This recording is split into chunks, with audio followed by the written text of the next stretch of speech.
We pulled a couple of the logs out of the fire and we're just like waving them in the air, trying to like scare it away. And then that's when a rock that was more like probably about that size just thudded right in front of us. And we were like, that's not a bear. What is that?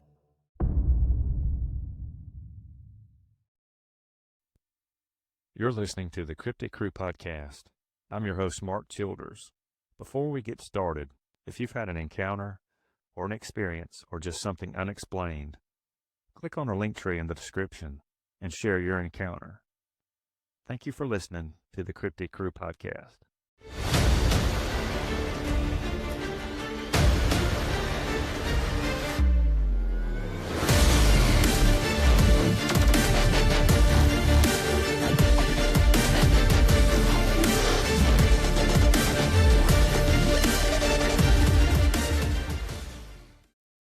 On this episode of the Cryptid Crew Podcast, I have the privilege of introducing outdoorsman and cryptid enthusiast Chino. Chino, thank you for coming on the show.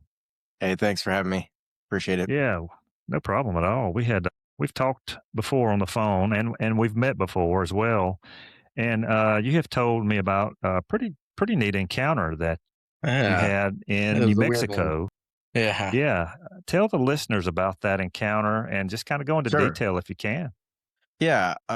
So I was a Boy Scout and later on around late 90s, we're pretty much all Eagle Scouts and getting to be almost adults there. And some of us were adults. We started doing venture crew stuff. And this one was out in Philmont, which is a scout camp out in New Mexico. It's right on the western edge of as you're entering the Rockies. So the mountains are there, but it's not the Rockies you would normally think of. These are like very arid and there's pine trees and stuff, but you're kind of in more desert, dry landscape. And so we were out, we picked a trek that was, I think it was like 130 miles or something like that. So we were doing quite a bit out there. On one night, pretty late into it, like I think this was over the course of like a little under 2 weeks, basically. We had one day that it was going to be really long and we had to hike a few miles. Then we had to go down this valley and then back up this other side of this ridge line.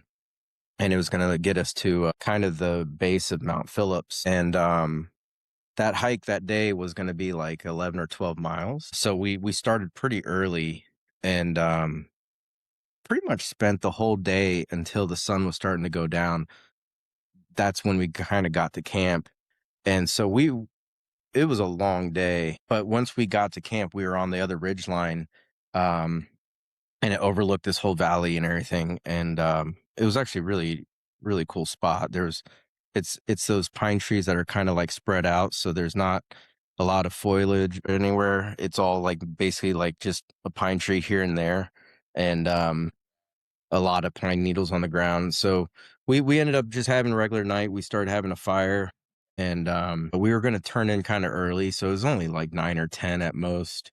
And then we started hearing some stomping coming closer to us up the mountainside. And we assumed it was going to be a bear because it's very common out there for especially black bear. And so we did what we were told to do, which is like you stand in a cluster and you grab your pots and pans and you like everybody makes themselves really large. And so there was like 7 of us. So we're all standing around together and this thing starts coming closer and closer. And we all have, at the time, it wasn't headlamps, it was flashlights. And so we all have flashlights, but they only go so far. And whatever this was like just out of the range. And every now and then we get a glimpse of like a shadow moving back and forth. And we were listening. And one of the guys was like, he's like, I don't hear, it's only two steps. And then it sounded like it was kind of like, it wasn't running. It was kind of like just big stepping back and forth out in the shadows. And we can start to hear, it was like, it was well aware we were there. And now we're like, get out of here, bear, get out of here. And it made a couple gruff type noises towards us. And we were kind of like getting puzzled because it didn't sound like what we would think. Like we've seen bears before, but it didn't sound like what we would know a bear to sound like. But then the otter thing happened, which was a small rock that was like, I don't know, like palm size, just kind of bounced and rolled right in front of us. And then we were like, I remember being like, can a bear throw a rock? And then my friends looked at each other. We're all like, bears throw rocks? Bears throw, like, we were just kind of panicking. And then it's moving around in the, back and forth still. And so I go back and go to the campfire, and one of the other guys had the same idea, and we pulled a couple of the logs out of the fire, and we're just like waving them in the air, like, trying to like get it, like scare it away. And then that's when a rock that was more like probably about that size just thudded right in front of us. And we were like, that's not a bear. What is that? And then we're like, now we're like, we're not yelling anymore. Now we're just kind of standing there and panicking with the flashlights, trying to see anything. And then we hear this thing like start crashing through some trees, and it's like shaking some trees around. And then one of the trees you just hear it crackling, and it's like popping and making all these noises. And then, so we're still kind of standing in a line and, on the edge of our campsite area. And then out of the darkness, just this log that was probably about that wide diameter and maybe like 6-7 feet wide, just comes flying over our heads, lands into our campground, and then just rolls through the like campfire. And we all ducked, but it was probably like 2-3 feet above our heads. Like, it was way over our heads.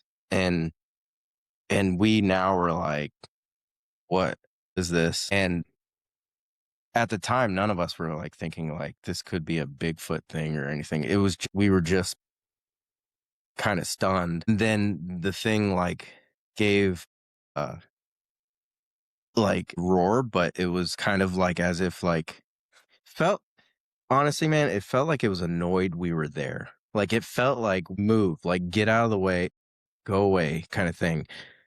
But when it roared, that you could feel it in your chest, and it was like, the description I would say is it's really weird. It's a deep bellow, like gut roar, like an animal would do, but then there's like a combination of almost like a grown man that has a high, like a pitchy sound to it, combined into one. It's a bizarre sound. It rattled us, and we all kind of backed up into our campsite more, try to get closer to the fire. And then we just heard it just start stomping down the ridge line.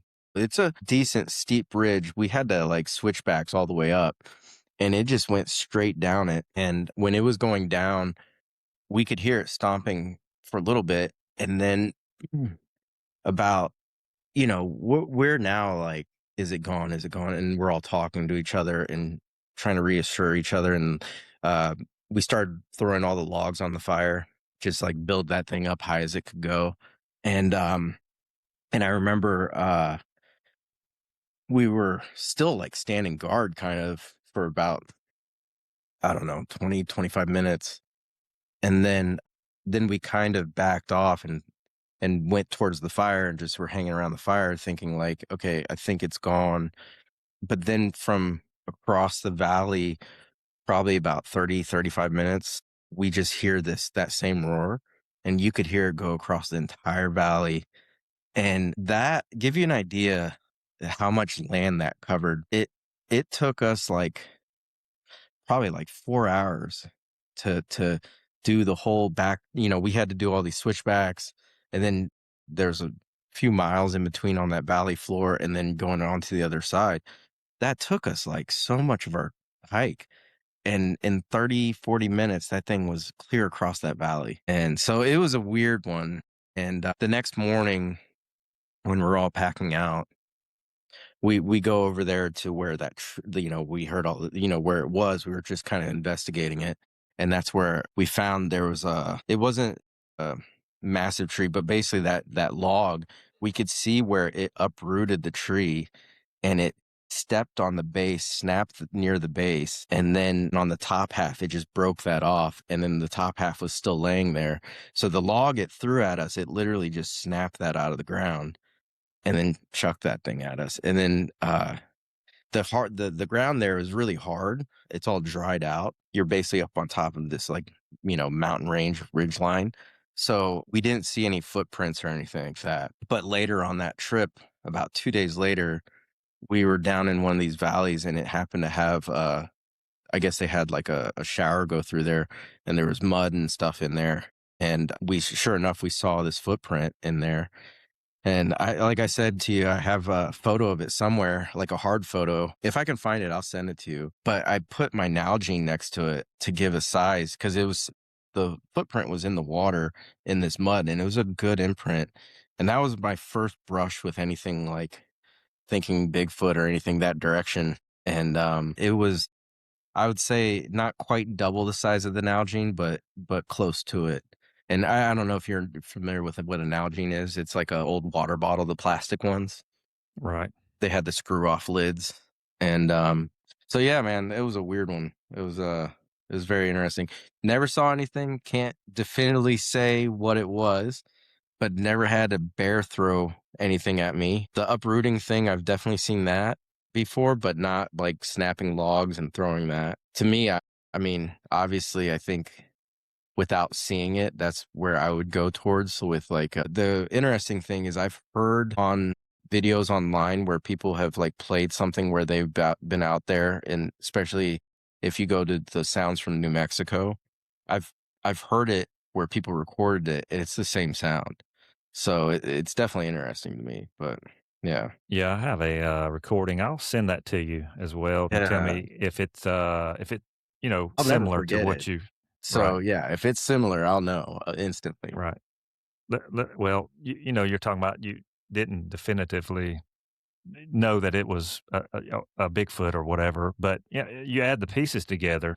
Yeah. It took a thumb to throw a rock, a thumb or hands to break a tree and throw it at you guys. And It's the let throwing me, part. Yeah, if it was yeah, just like if it was just one of those elements where like the tree got broken or a single rock rolled towards us or something, but the fact that it was multiple things, and so when I say that, I think it was like annoyed that we're there. It felt like it was just kind of going up that ridge line and it wanted to go to the other side, and we just happened to be there, and it was like it just wanted to get around us, but also was really annoyed because now we're yelling at this thing thinking it's a bear.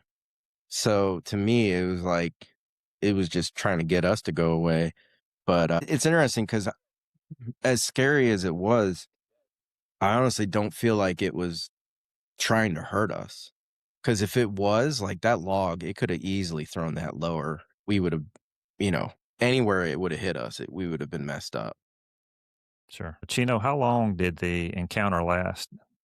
Oh If you had man, to it could, guess, if honestly, like everybody like thinks it lasts forever, it was probably like a couple minutes at most. It it did feel like it went back and forth a few times. The uprooting of the tree, the throwing the rocks, yeah. So it was probably like 2-3 minutes at most, which probably means it was like 1 to 2 minutes at most. Normally, everybody gets in that panic mode. So did any of you guys think Bigfoot at the time or that night? Or uh, what was your first thought? so after the fact, when we were all kind of standing around the fire, a couple of guys were saying it, and then we quickly stopped talking about it. I think it was just that fight or flight where nobody wanted to relive whatever we just went through, especially while it was still nighttime. The next day, we were hiking the opposite direction. So once we got enough distance, it was kind of like that was a crazy experience. And then we would talk about it, but it was kind of one of those things where you're just like processing it, I think. And I remember talking about it for a little bit with a couple of the guys, but then some of the guys didn't want to talk about it at all. And I think it's just trauma. But yeah, Sure. it's one of those where I'll definitely, it was the first experience I ever had that made me, I've always been skeptical, but then I was like, maybe plausible now, like rather than skeptic, it's more like, oh, okay, this could we just don't understand everything, you know? Yeah, that was definitely no bear would do that. I don't think Um, so. Yeah. and there's really nothing else. We've had You a have mountain lions and things like that there as far as vocalizations. I'm yeah. thinking, but I've had run-ins with all of them. A lot of bear encounters, and it didn't react in a way that I know bears to. The stomping and stuff, it was interesting because that was actually one of the tells that made me feel like it wasn't a bear because when it was heavy enough where when it would stomp, we can like hear the impact. And there was a couple of us just being like 2 feet, 2 feet. Like it doesn't sound like it's on all fours. And normally when you hear bear and stuff, they're pretty clumsy. Like you hear them like snapping a bunch of branches and stuff, but you can hear normally the pads, like when they're hitting, if they're close enough. This thing, I don't have a guess anymore on like the distance, but it felt pretty darn close. But our flashlights back then, we had like mag lights, like the old school, and then we didn't have the big ones. It was just like the backpack style. So these things were pretty weak, man. It wasn't very helpful to try to get any distance on the being able to see out there. did you guys get any sleep that night? Most of us stayed up pretty late around the fire, and we kept stoking that fire. We ended up gathering up a bunch of wood around the campsite, and we actually ended up using that log. It didn't burn very well. It's not dry enough, so we took that off at some point, but we tried to burn that even. Yeah, Did you have any discussions with any of the witnesses with you down the road about the encounter? yeah, Like later yeah, and on, I think years we all later? agreed. Majority of us were all on the same page that um some guys were like, that it had to be Bigfoot kind of thing. Other of us were just kind of like, well, I don't know what it obviously wasn't a bear, but we didn't want to like just be the people who are like, it has to be this. Right. But yeah, we had plenty of talks over it, and then it just kind of faded out. And it's funny because I've had a lot of experiences with those guys, and we had a number of different encounters, and then all of them, like, I wonder if they would talk about it now. But yeah. Yeah. Yeah, some people handle it, different ways. Some Yeah. people don't want to talk about it, of course, and then some people are afraid, don't want to bring it up for the fact of it's traumatizing or either ridicule. Yeah. Like when I tell any of my friends or somebody I meet or whatever, I'll be like, yeah, I had an encounter. I I always try to be pretty easygoing about it, not like over the top because you don't know how someone's gonna react to but most people are like, yeah, that's a weird one. And also I think anybody I've told was like, that's not a bear. Bears don't do that. So seems pretty obvious that something else. No, the broken tree flying over you guys' head, that's just insane. That was alarming. Honestly, we didn't expect it. I thought it was shaking the trees, like, to scare us, and I thought it just happened to crack one. It turned out it was actually like, you could see the indention in the ground where it was stomping a part of the tree to break it. You could see, like, that it, like, caved, like, a part of the hole, and then part of the roots of the base of that tree was, like, out of the ground. Yeah, it was nuts, man. That was weird. It took something with some strength and Yeah, power. yeah. Yeah, like insane strength. And like I said, it wasn't a full grown tree or anything, but regardless, it's a thick tree. To be able to just step on it and break it is pretty crazy. Or just to pull something by, where its roots start coming out. Yeah, it's pretty intense. It was cool. Chino, let me ask, yeah, yeah. Let me ask you In this. hindsight, it was cool. Maybe not You're at the right. moment. Hindsight. Yeah. Looking back, yeah, after you guys are safe and back to where Yeah. you wanted to be or needed to be, it Yeah. sounded like it was either wanting to escort you guys out or it was irritated, like you said, and wanted you guys out of there. That's my guess. And it's interesting because that area later on, I think a couple years ago, and I don't know exactly how close it is, but I know it's in the same area. There's that train that was going through the mountain range there in New Mexico. The train stopped and that they saw like a Bigfoot squatting behind a bunch of bushes or something. And I was like, I think that's in the same general area, at least within like 50 miles of where we were. And it's an Okay. easy place to locate if someone wanted to look it up because it's Philmont Scout Camp. So it's a pretty broad area that it covers. Yeah, on the BFRO website, New Mexico, it has probably 45 or 50 uh, encounters or reports on their website. So it's an Yeah, I active believe it. state. It's interesting too because it's not the forest there isn't like super dense. It's like that kind of sprawling pine trees where if you're looking across like with binoculars, you can see the other ridge and you can see through the trees sometimes. And so, you know, it just seems like it's not like a high covered area for something to hide.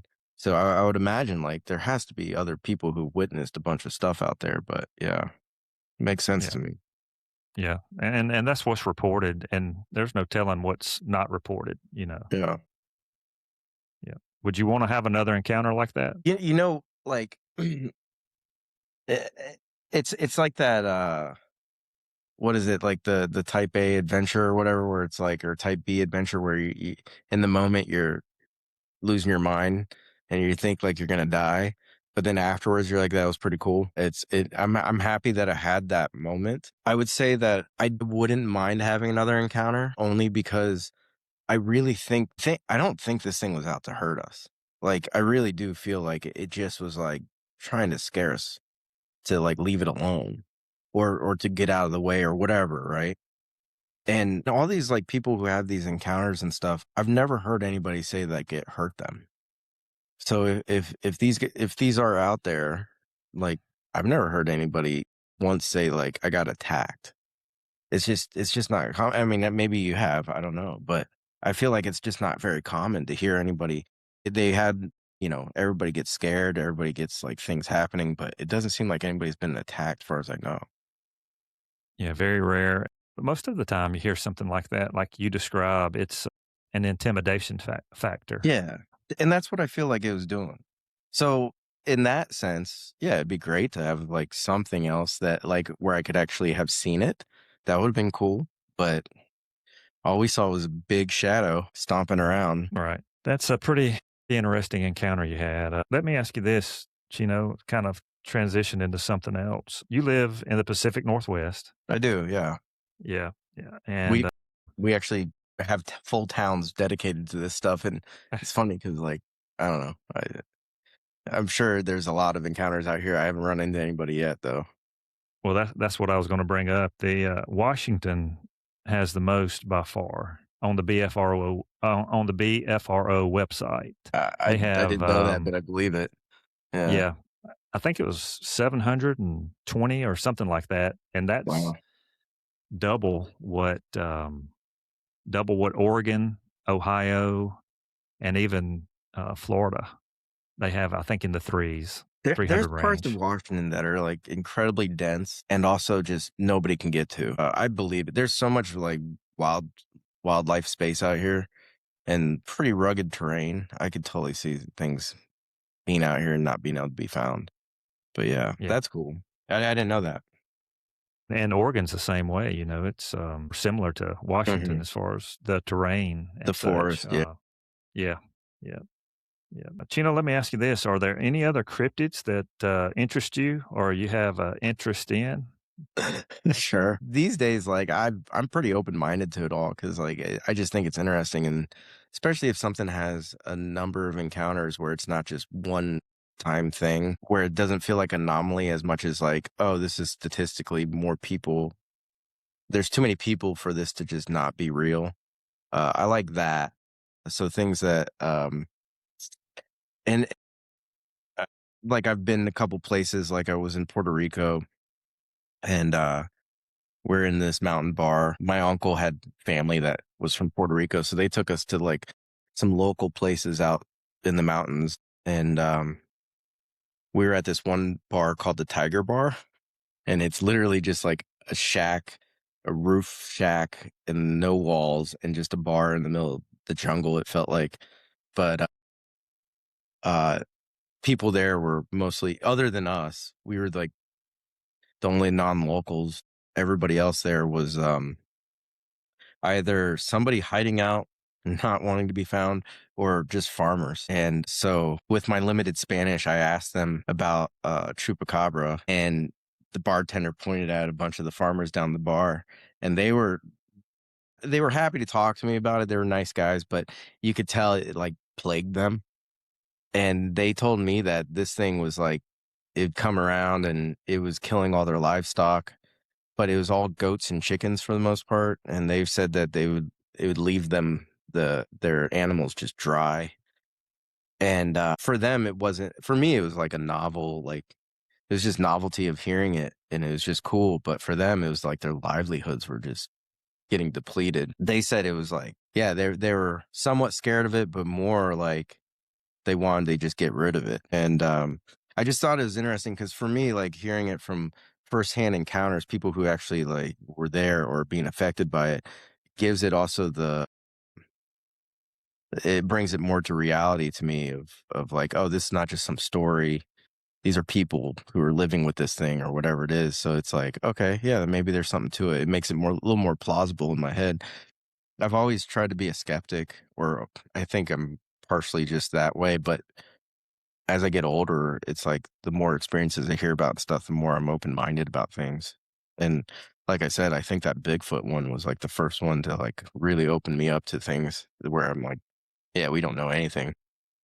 Yeah, that's pretty neat to hear firsthand encounters of something, well, a chupacabra sighting or an encounter Yeah. with farmers. And it seems like their version might be slightly different than the version that you hear about in Texas Yeah. or maybe in Mexico, possibly of a canine type of I animal think or creature.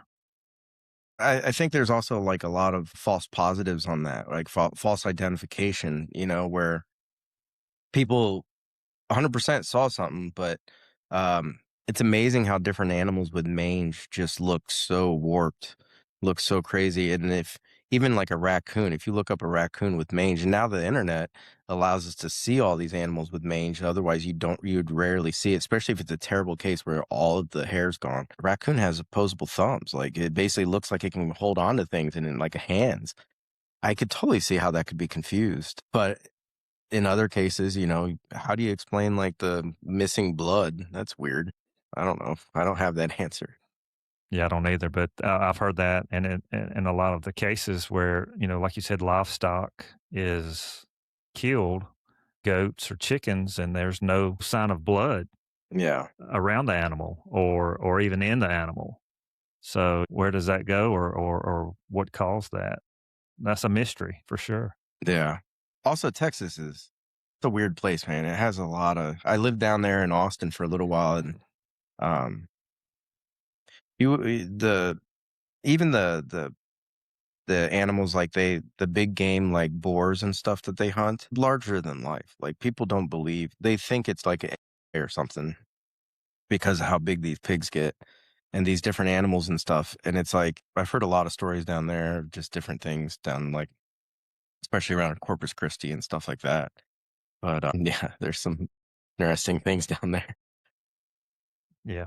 What would you tell a skeptic about Bigfoot? Uh, So I think the best thing I would say is it's kind of my standpoint. It's like I'm not trying to sway anybody to believe something they're not believing because like there's no point in me. I don't need to preach about like oh it exists or it doesn't exist or whatever. I just know my own experience, and I will say the experiences that I had that were always the more unusual ones tended to be when I was camping, especially deep woods, where you're out like not just a day trip or a weekend trip, where we're going miles and miles into the wilderness.